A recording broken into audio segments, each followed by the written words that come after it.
Boatbuilding News, the podcast. Let's do it. Welcome to Boatbuilding News, the podcast, a series of engaging interviews with key individuals from within the marine industry. I'm excited. This is going to be epic.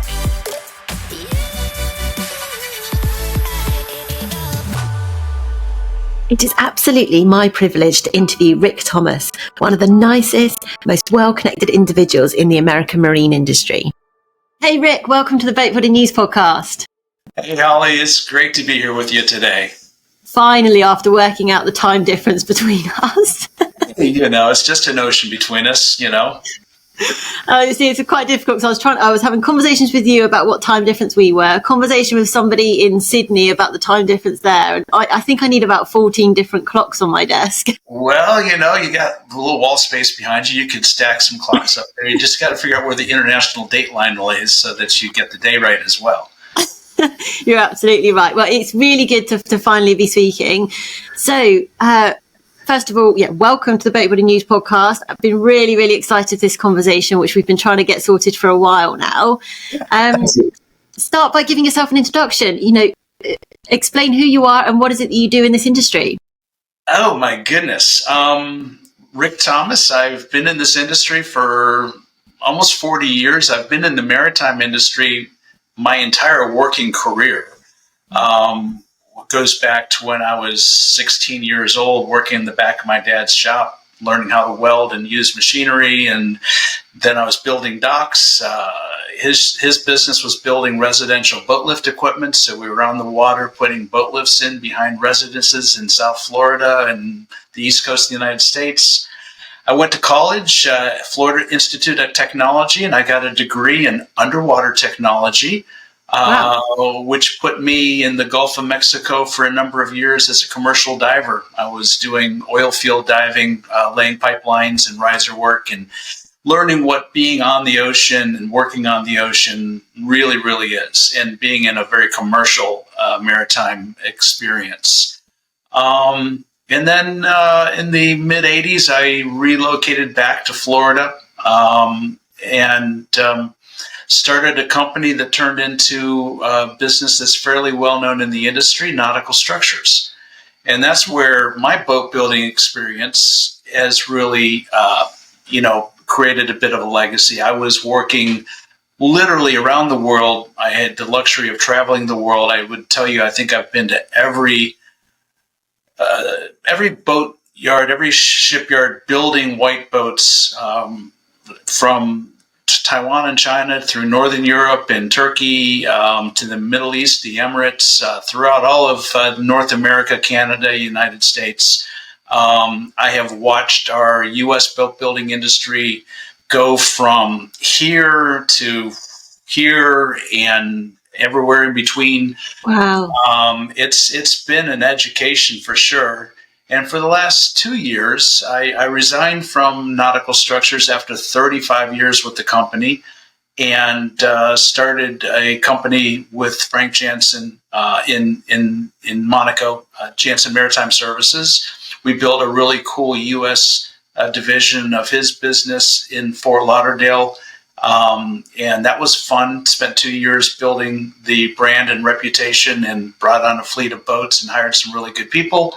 And then I left that right after FLIBS, kind of wanting to really focus on my I don't say final, but I'm in that point now where I'm back to hanging my own shingle with some vision I have about what I'd like to do in this industry in the next decade or so. And so here I am. I'm fairly well-rounded. I enjoy a wonderful collection of friends throughout the world, and it's really been a privilege to be in this industry. Wow, that's quite a lot to unpack. Well, it gives us a lot to talk about. It does, doesn't it? I mean, I'm quite interested to go to almost, I guess, logically start a little bit at the beginning, because it sounds to me from your background and from your father's business that it was almost a given, like a no-brainer, that this was your pathway. Was it ever a consideration to do anything else but to enter this marine industry? Listen, when I was a kid, I grew up cutting my teeth on undersea world of Jacques Cousteau, and all of the what do you want to say, the spectacle of being on and around the ocean. And I started sailing when I was 12, and I was just determined to get a diving certificate. And I finally figured out how to do it because my parents didn't want me to. It's dangerous, and there's sharks in the water and all of that. And it's like, yeah, that's right, how this way. And so I sold my sailboat to get my first diving lessons, and started diving at the age of 15. And that took me in the direction of going into commercial diving. I fell in love with it that much. I have always been passionate about the ocean. And so for me, it was never a question of would I spend my life in and around the ocean. That was given. It was like what to do. And the commercial diving was cool. It taught me so much about being on the ocean, and I saw what the ocean does. You know, going from a mill pond into 6 to 8 meter seas in less than 24 hours. You know, it's remarkable and powerful and awesome and everything that goes along with that. And then I fell into the yachting world. I had no intention of going into the wonderful world of yachting, but in the mid-'80s, when I got back to Florida, I found an opportunity to start fabricating little sailboat davits, and that kind of segued into working with Dick Lazzara while he was working with his dad at Gulf Star Yachts.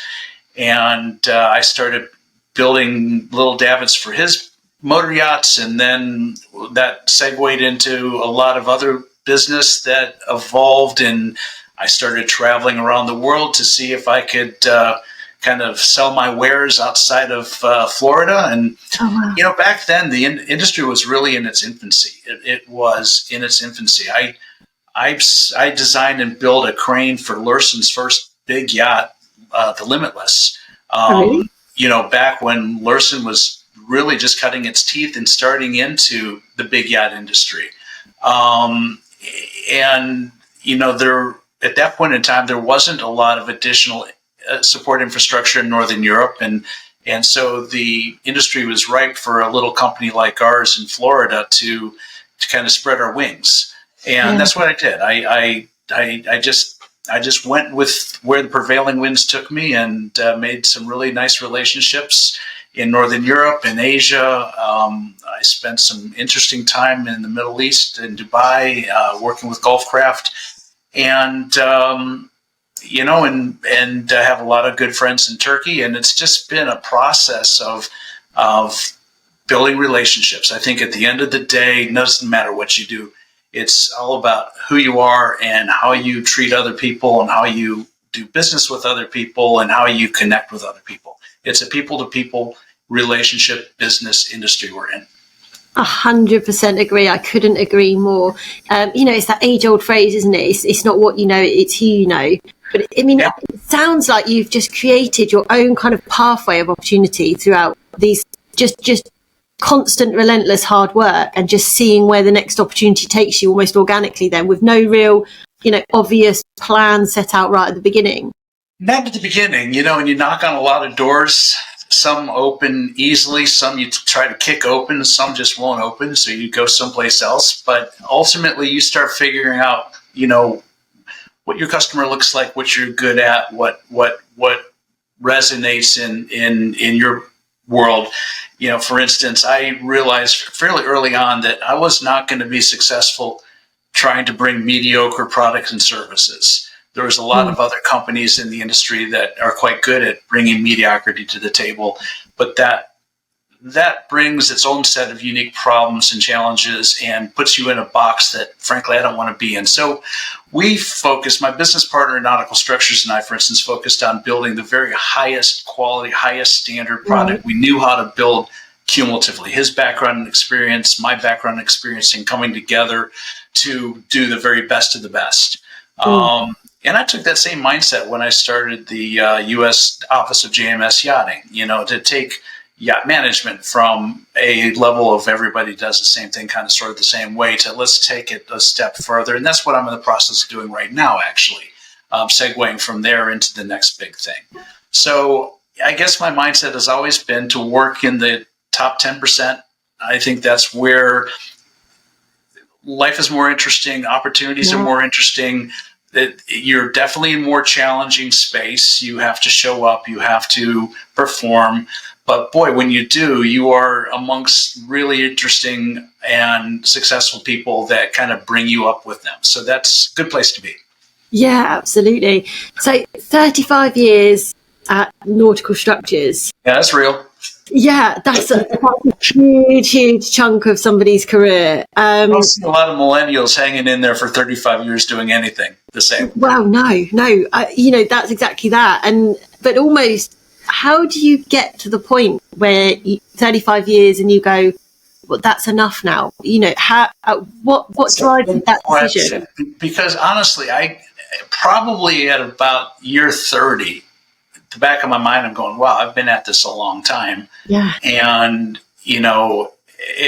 I think it just got to the point where I realized one day that, I'm on the hamster wheel. I get up, I do the same thing every day. I'm not growing professionally beyond where I got to. I think I reached the pinnacle of what I could do in manufacturing in that discipline. And I guess I fundamentally knew that I had a lot of other resources and talents that were not being utilized. I mean, I've sat on the board of the International Superyacht Society for a number of years. I've sat on the board of the United States Superyacht Association for a few years.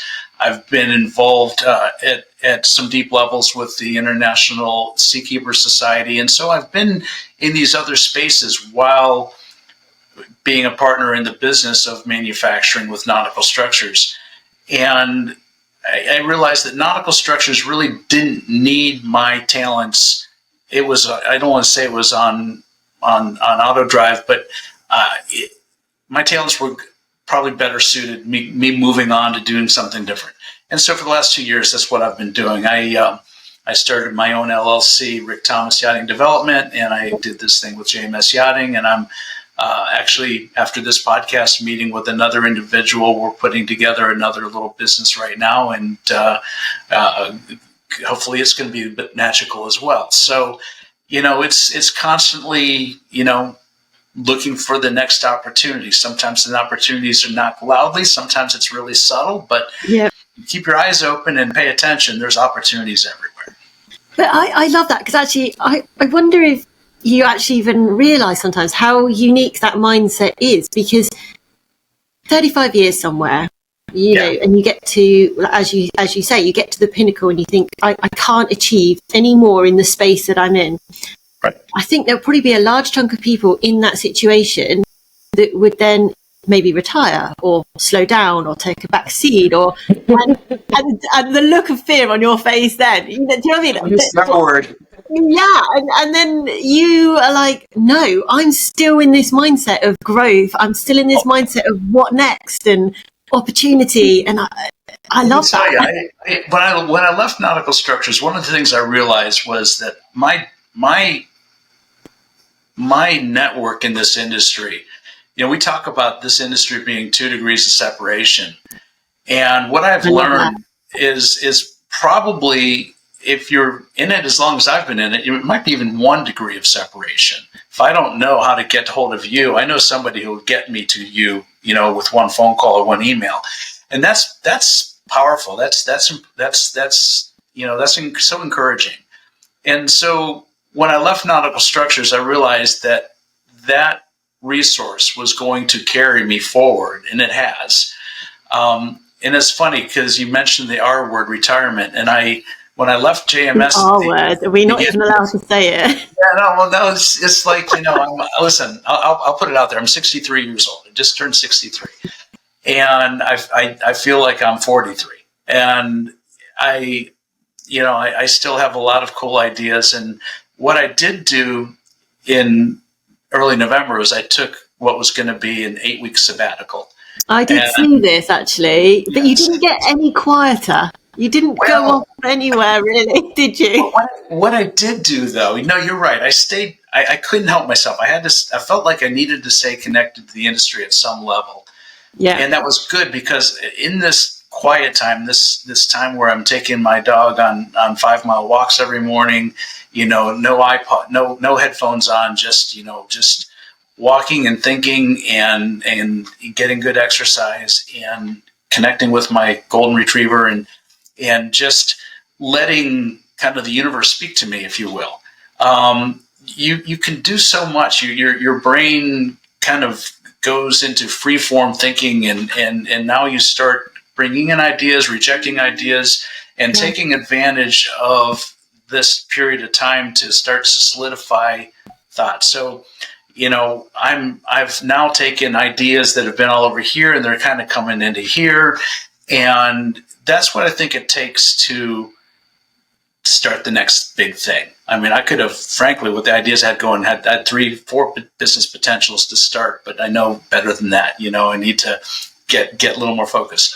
So sabbatical, yes. Retirement, no. And basically, this is the first week that I'm kind of coming off my sabbatical, where I'm going to hit it hard. I've got the whole week pretty much planned out, and the morning walks still happen, but after we get back to the house, I'm off meeting with people and trying to make things real. I love that. I mean, what is it though about, being in nature? 'Cause I'm a runner, okay, and I run quite often at maybe 5 a.m. in the morning, and I honestly believe that without that, I would not plan what I plan. I would not put together the projects that I put together. There is something about exercise, whether it's walking, whether it's running, and being outside, that just enables the human brain to just we have put everything together. If you look over my left-hand shoulder, there's a certificate from running the Miami Marathon a couple of years ago, and I did the whole marathon. And I've been an avid runner most of my adult life. And talk marathons more, Rick. And you're right. I mean, I'd get up at 4:30 in the morning and put my shoes on and get out there, before the day got hot. South Florida, you tell you what, by 10 o'clock in the morning, it's pretty brutal most days. But that's the time for me that my brain works. It's when, I'm a morning person. I really use the morning energy that I feel to kind of map out where I want to go and kind of, get a sense of what's going on in my world and what's good and what's not, and what needs to be rejected, what needs to be embraced. And, that's a constant process. You should never stop that. Well, next time I'm out in Fort Lauderdale, 5 o'clock in the morning, me and you, we're having a run. Let's put a couple miles under their feet and see Fort Lauderdale from the street side perspective. Yeah, let's do it. Yeah, but it is. I mean, it's such a powerful tool to recognise, and the people that don't do it, well, I mean, maybe everyone's brain's a little bit different, but I can't comprehend how they're not just living in chaos in their heads if they haven't got that time to organise it whilst they're out running. Yeah, well, maybe they've just never had that runner's high. I don't know. Maybe. So, first week back, what's next? And I love the fact that we're saying what's next to you. What's next? Yeah. What's next? Well, what's next? Right now there's something I think really important that is so frequently missed in our industry, and this is part of the product of the last 2 years I spent in yacht management. In the last 2 months, I've spent kind of focusing on our industry and my view of the industry. There are two components of our industry that are absolutely sacred. You take either one of these two components out and you don't have an industry. Most sacred is the owner. The owner drives everything. And granted, sometimes these owners can be genuine assholes, but so frequently these are good people that have achieved well and much, and now want to kind of do what I learned as a 12-year-old sailing on the ocean for the first time. They want to get back to the ocean. They want to be able to enjoy the fruits of their success and put themselves in a place with their families typically, And our role as an industry is to embrace these people, recognize there's a finite number of them that are willing to invest in our industry and buy these magnificent vessels and use these magnificent vessels. And we should be going way out of our way to show these individuals how much we respect and appreciate their decision to be in our business. I mean, frankly, all of them could just say screw it and charter a boat occasionally, and there would be no new boat building, but they don't. They have the passion that we have to build a boat and create a dream and make the dream work. So you got that part, very, very sacred piece of our industry. The other side is you have crew. And this is probably my biggest takeaway from the last 2 years in yacht management. I have yet to talk to an owner that was completely happy with the circumstances of the crew on their vessels. Really? And what I mean by that is, for instance, I had one owner that she lamented that she could keep her interior staff on her estates working for them, for their family for 10, 15, 20 years. And yet on their yacht, they turn over every 6 or 8 months. And, that was very disturbing for her. She wanted the longevity. I had another owner that was incredibly generous with their captain and crew with bonuses and flying them around and treating them exceptional. And was too willing to accept mediocre service and needed to be counseled on how to treat the crew so that they would, be more crew-like and less family-like, so to speak. Right. Use a couple ends of the spectrum. Yeah. So not all owners treat crew poorly, but most owners have no clue about what really happens on board their boat, crew-wise. And so you have crew that are or not under a proper SCA, Seamen's Employment Agreement. You have crew that are at the whims and vagrancies of the owners that they're working for. You've got so many different nationalities, so many different ethnicities, religions, cultures, ages. And what needs to be remembered is these people are coming together, joining to be a functional team working together in a very confined space, long hours, a lot of stress oftentimes, and there are typically very few outlets to deal with this stress other than the occasional shore leave, which then incorporates a lot of drinking, a lot of other types of behaviors that probably are not necessarily in the best interest.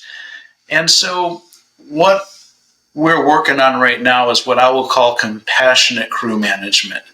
A approach that will bring crew into a conversation before they're placed that talks about their goals, visions, what their culture is, what they want, why are they even here, and is your intention to work for a summer or two and then go on to do something else, or are you looking for a long-term career? Any of these individuals could be placed, but if you place them properly, you have a better opportunity to keep them healthy and retained and passionate about what they're doing, just as I'm passionate about what I'm doing. Yeah. The other piece of that, and this is the bigger, longer view picture, is to start working with naval architects, designers, and shipyards and talk about the spaces that are currently being created in new yacht design. For instance, during the Monaco Yacht Show, Louis DeBasto put on a really wonderful presentation. He had a 92-meter motor yacht that he debuted at the Monaco show. And he and I have been friends for a long time.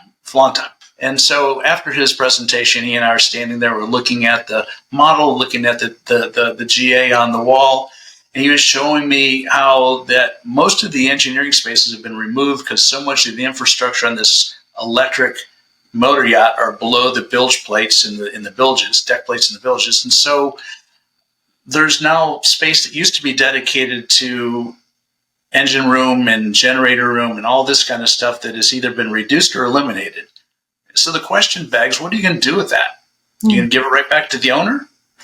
Or maybe as we start thinking about compassionate crew, we start creating spaces on these boats where crew can get away from themselves and from everything else to have a quiet place to go, whether it's to exercise or whether it's to meditate or whether it's just to close the door and make a phone call. Yeah. There's telemedical service, for instance, for mental health support, and that's great. But on most of these boats, where would a young lady go or a young man go? First time they've been away from home, all of a sudden they're in a situation where they're being bullied or someone's being inappropriate with them, or whatever the circumstance may be. They're feeling a lot of stress, they're feeling anger, they're feeling depression, whatever it is. Do they go to the captain's stateroom to make the phone call, or the wheelhouse, or the crew mess? There's no privacy. You can't have an hour-long conversation with a mental health provider, in an open space. And these spaces are very small on these boats. Even the big boats, the spaces are small. So you asked the question. This mental health thing, though, is such a relevant piece, isn't it? That there's a lot, I'm seeing a lot of research, a lot of conversation out there of the mental health decline of crew members. Yeah. And is it because we're more aware of it now? Is there a decline, or are we just more aware of it? Do you know what I mean? It's always been. I mean, how long has Below Deck's been out? I remember that show first came out, and the same kinds of things that we're dealing with today were happening 10 years ago when that came out, and probably same thing 30 years ago when I was involved in boat building in seeing how this works together. It's not necessarily new, but I think with social media, with a culture that's changing, that's being a little more sensitive to people and how they work in the working environment, I think the demographics are strong, with a lot of very young people coming in and then leaving. Nobody talks about the suicides or the attempted suicides or the drug use and things that are very, very damaging. So I think perhaps our industry is slowly waking up to the reality that this part of our industry that sustains our industry. And like I said, if you take crew out, owners out, crew out, the whole thing collapses, doesn't it? No one can crew is what I call the fluffy stuff. Yeah. Almost any part of the fluffy stuff could be taken out of the equation, and this industry would figure out how to replace it or figure a workaround. But you can't replace owners. You can't replace crew. No. Bottom line. And so I think that is what I'm going to try to direct. I guess my next part of my career legacy is going to be to honor the owners in such a way that they feel like working within the groups that I'm part of, they feel like more of a concierge type of experience, and then working with the crew so the crew feel like they're heard, that they're placed properly, that they're compensated properly, that they're protected with a good SCA agreement. I mean, I don't know if a study's ever been done. I'd be interested to start one myself to see what percentage of crew actually are working under a seaman's employment agreement, some type of contract, employment contract. I understand a lot of crew are not. Now, in the company I was recently working with, all of our crew were hired under an SCA agreement. We protected them, and we thought that was very important. And I will always believe that's the best way to do it. But not everybody does it that way. No. I guess what you're saying is so obvious, but no. At the same time, I've not had a conversation with anyone quite like this. So it's always like, although you're stating the obvious, it's something that not everybody is talking about, or not everyone is realizing like you are. Because it's not easy, Holly.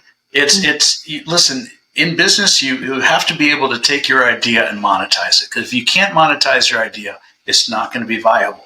Yeah. So when you get into crew placement, there are very finite ways you monetize that. You get a placement fee.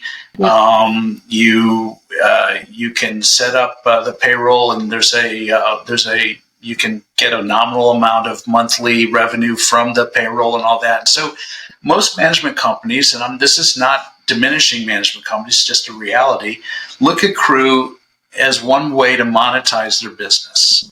And I don't want to say fire and forget is the common way, but I suspect it probably is. Once a crew is placed, unless a phone call comes in saying this person is a problem, you move on. You rarely do the management companies check in to make sure their crew is doing well, is flourishing in their role. Usually you only get brought in when you hear about a problem.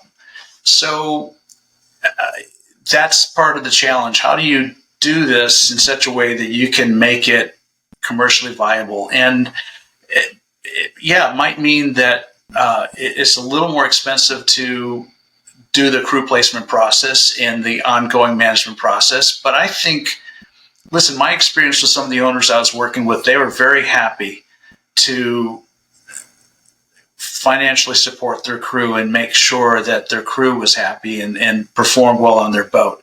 So if we bring to them a program where we show how we vet out not only the background check to make sure we don't put criminals on their boat, but that the culture is congruent with their culture, that the people that we're bringing forward would be more potentially long-term employees of the vessel, I think there's value in that. And I think if we can work where we stay hands-on after the crew's placed and continue the interview process and the communication process, and if we sense a crew member is having an issue on this boat, maybe we can move them to another boat in the fleet and replace that individual without any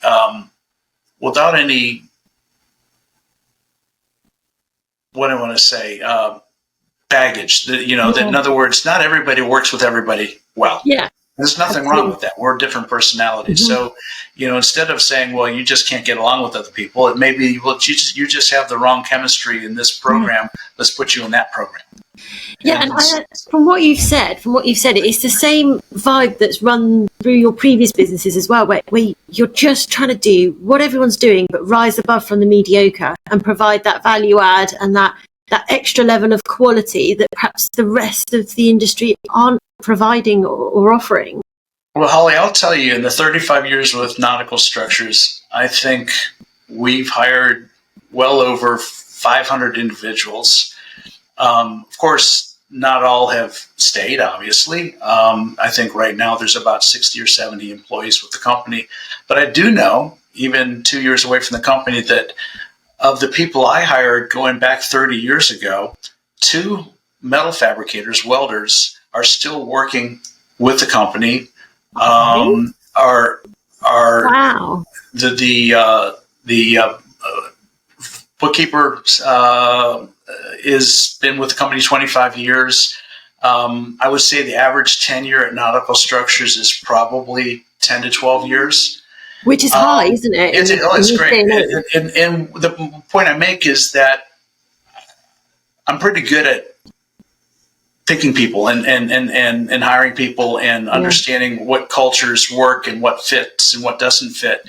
And so I'm not sitting here trying to pat my own back. I'm just saying that the experience in what has tangibly been done speaks for itself. And so you can find the right person for the right job if you're patient enough and you're asking the right questions. Yeah, isn't that the truth?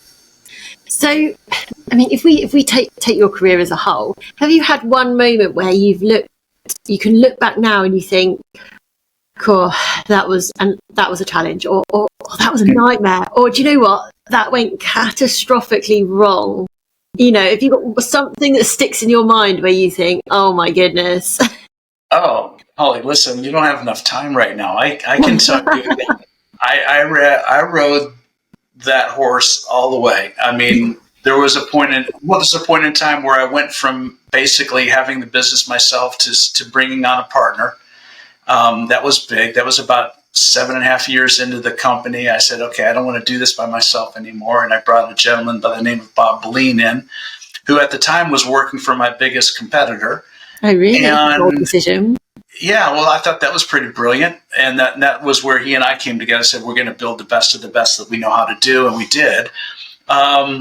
We don't talk about it much. We went through a period of time where we had to be acquired by another company because of some growth issues and banking issues. And so I actually went through a personal bankruptcy at that point in time while keeping the business going. We kept all the employees hired. We kept all of the suppliers going.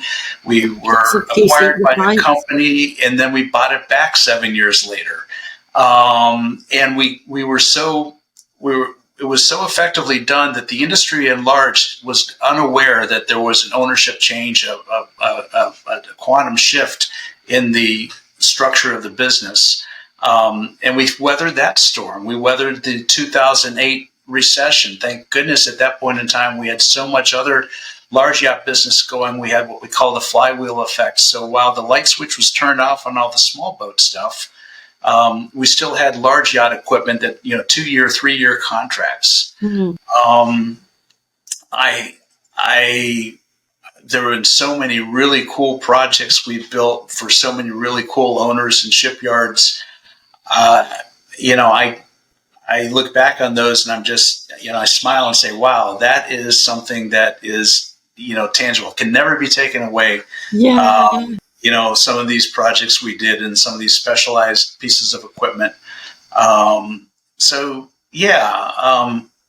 It's not been the easy pathway the whole way through. Then you've had real significant things thrown at you. If you're willing to quit at the first sign of adversity, it's not going to happen. Listen, it's a roller coaster ride. It is. Strap yourself in, baby, because it's a roller coaster ride. I tell my 14-year-old son, listen, success is what you like to see or what you're used to seeing, but what you don't understand is failure is part of the recipe to success. Yeah. It is. So, and I think it was Denzel Washington. He was giving a commencement speech. I was watching, benefit of having a little sabbatical time, and he was talking about failure. And I love this. He was telling these graduates, he's like, you're going to get out there and you should expect to fail. And when I'm asked about what's my fallback plan, I tell people I don't have a fallback plan. If I fail, I'm going to fail falling forward so I can see where I'm going and I have some momentum to get up and keep going. So I tell people the same thing in kind of slightly different language. Expect failure. It's going to happen occasionally. When it does, just make sure every time you fall down, you get back up. Success is getting up every time after you've fallen down. When you stop getting up is when it becomes a real issue. And from that you learn. Yeah, I think though when you say that you were saying that to your son, I think it's even more important now that we are saying that to that generation, because I don't know if they're quite as resilient because they're surrounded by social media. Everyone's got a highlight reel. They're looking at other people's lives and they're thinking that success is coming easy, success is coming overnight, and they're not really appreciating it. All they see are the upsides and successes because that's the only thing people publish. And they are surrounded and inundated by the jungle drums of social media and what they're expected to be or not to be or whatever that looks like. And so I think the biggest job I have is raising 3 boys and being a parent. That's a huge job. And I don't know. I trade you 3 girls. I don't know what. Yeah, I'll keep the boys. I understand the girls a little more challenging. So what I really enjoy is blending my career and my passion with my parenting and my messaging to bring successful young men, into society. And through that, for instance, one of the best investments I ever made was buying a boat.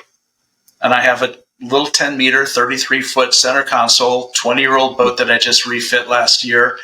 But you know what? We use the heck out of that. We've crossed over to the Bahamas several times and supported the Seakeeper Society with the Crossing for a Cure paddleboard crossing twice now. We'll do it again this year. Wow. Tristan and I go diving off the boat every opportunity we can. He's an avid diver now too. He got his certification at 10 years old. And so that boating passion gives me the opportunity to teach him responsibility, teach him self-confidence.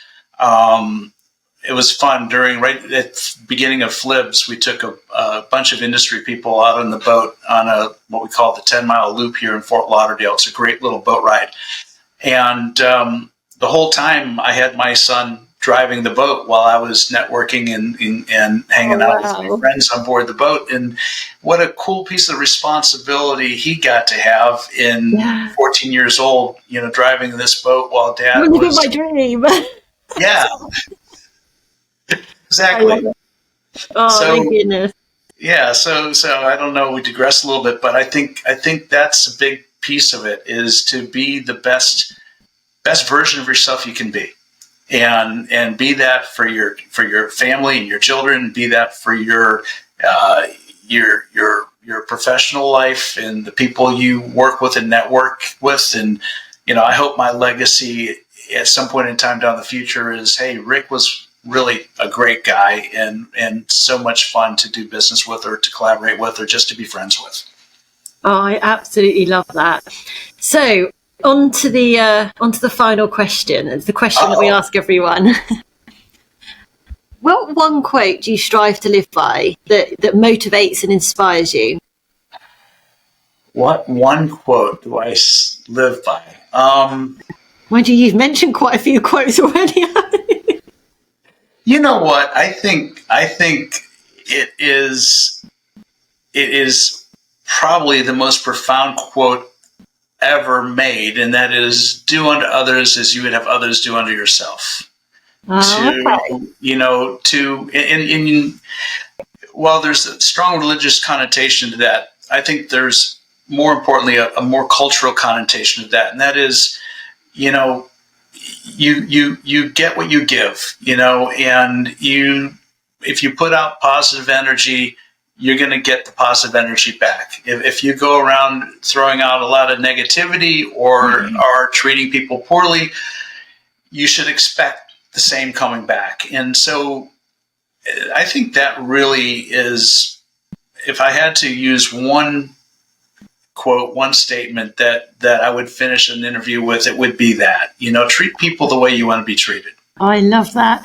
I mean, it's a little bit like, if you walk down the street and you smile at a stranger, they smile back, isn't it? It's that, isn't it? Isn't that an automatic natural high? I love that. And I do that. If I'm traveling around and I'm walking down the street and I see somebody walking my way, I throw them a smile, and most of the time one comes back and you're like, yeah, see, two human beings have no connection to each other, but the eye contact and a smile as you're passing by each other, and boom, there you go.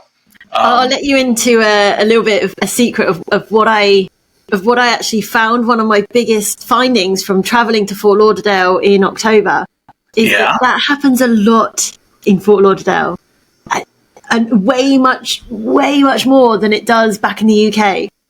Maybe because we're such a happy place here. You absolutely right. So if I smiled at somebody in Florida, they smiled back. They said hi. They started a conversation. If I smile at somebody walking down the street in, say, London, they look at me like I'm insane. Oh, wow. Well, I don't know. That's, that's maybe a cultural aspect to that. It but really is. I don't know. I'm a good ambassador for South Florida. I love this area. There's enough. I love it. I fell in love with it when I visited. I'd move there tomorrow. Well, you have to come back again sometime. Yeah, I'm addicted. I have to. Yeah. So I have to because my kids want to come. Yeah. Well, I just say, be aware that if you come in May or June or July, it's going to be a little bit different experience than when you came in October. Yeah, I know. There is a reality to it, isn't there? Yeah, but at the same time, that's part of the draw as well. Very tropical, sometimes very dynamic weather, but it is what we have down here, and from that is why you see all the white boats, all the yachts, all the commerce, everything that happens here. Oh my gosh, I want to be there again. Well, thank you so much for our conversation, Rick. I've really enjoyed chatting with you. Thank you for coming on the podcast, and I'm really looking forward to seeing you soon. Fantastic. Mutually. I look forward to seeing you soon too. Wish you all the success. Thanks, Rick. See you soon. All right. Be well, Holly. Bye. Bye-bye. I really hope you've enjoyed this episode. If you have, then it would be awesome if you could leave a rating or a review. Don't forget to subscribe so you can listen to us again. See you soon.